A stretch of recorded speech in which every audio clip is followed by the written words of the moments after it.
Hi everybody, this is Davis Jones from the Karma Entrepreneurship blog. I am going to do this short video entry today for you about local branding versus local sourcing. You'll know if you've been following the blog that for a while I've been exploring the possibilities of locally made products to take the market share away from global brands. And I think that there's a big opportunity in this space, especially in natural products and more homegrown type products. Okay, however, I've realized something that may help you out. So if you find that my experience, that what you hear from me helps you out, I would appreciate it if you would get some good karma and give me your feedback, because I feel like this is all about me giving out karma here to try and participate. And on that tip, thanks for being here. I love having you guys here. I love the camera. I love the interaction. Okay, so sourcing, branding, different things.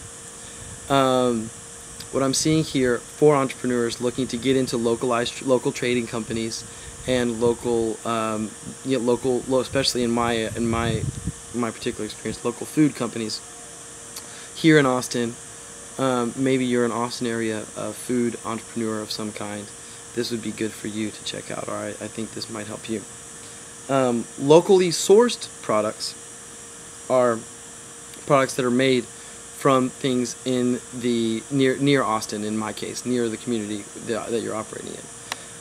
Locally branded products are not, but they not necessarily from the local community, but they have a local brand on them. Both are strong approaches to taking away market share from globally dominant brands. When I look at globally dominant brands, I looked earlier at, to streamline this a little bit, local sourcing has the connection with sustainable foodstuff and environmental groups, because locally sourced products are going to have a smaller carbon footprint, and they're going to be more seasonal, which goes with the slow food movement, and that's for people that are making more prepared products like salsas and jellies and things like this.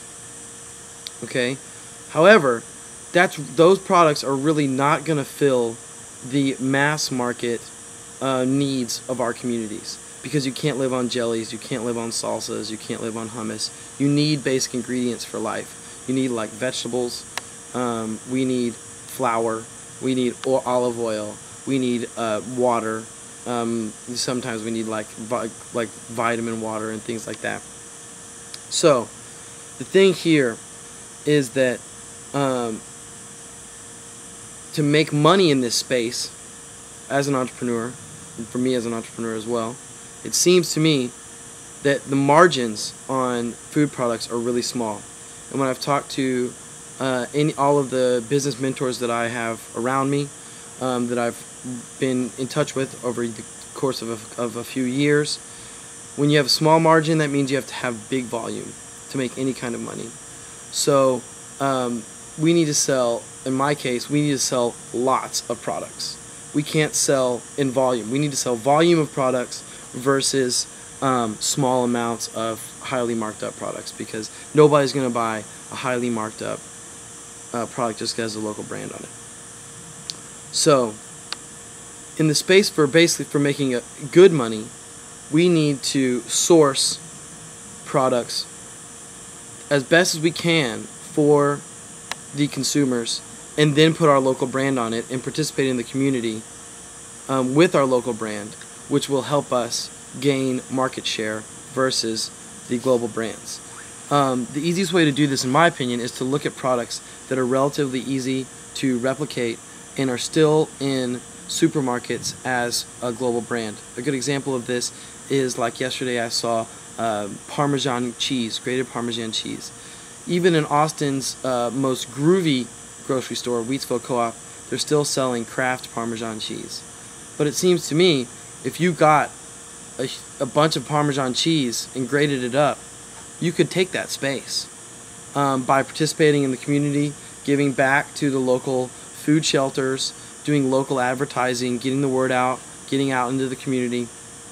And In that case, you're dealing with something that has a relatively high turnover, and if you were able to get it into the supermarkets and whatnot, and you could guarantee the amount of volume that those places needed, then we would start to take that space away from craft foods in that small niche.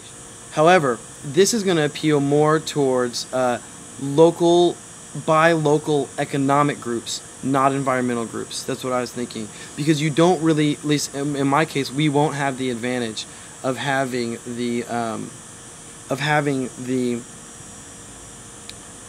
smaller carbon footprint, better for the environment thing, because we'll be on the same page as Kraft. I mean, Kraft is importing their cheese from God knows where, to wherever else. I mean, they probably are importing it from like, Italy to China production, and then, India bottling, and then back here to the States, because that's the way those global corporations work, is so crazily segmented like that. But I think that we can take market share from them, and the marketing avenue is that support the local economy thing, not the support the environment thing. Not that you don't want to support the environment, but I don't think that that's really what we're actually accurately delivering. However, to anybody that's watching this on my Facebook page, or people that might be into this on an environmental level, I do think that it's very important that we start to enact sustainability programs in our local communities, so that we can start using more of our own local foods in those spaces. However, for an entrepreneur like myself, what I'm reporting here essentially is that I found that it's nearly impossible to make make a business model that can make any kind of decent money with such small margins, because local producers cannot, they don't have the ability to make enough food to support the needs of the community. Maybe in some places they do, like in California, maybe in Ohio, some places that are very high in agricultural production. But in Texas, we've got like beef, we've got some vegetables and some wines and stuff. But for the most part, we need to import a lot of our fruits and veg, and in this case, cheeses. We need to import a lot of this stuff. So the first step is to bring our brands home. The second step is for those companies, those trading companies, to vertically integrate and to build farms near their communities. With using technology, we can circumvent a lot of the environmental challenges that we used to have. Okay. The economic advantage of bringing brands locally is that we can market, man, this fly really likes me. We can market that we are using local accountants, we're using local real estate, we're paying local taxes, we're using local consultants, local graphic designers, and all this stuff supports our local community.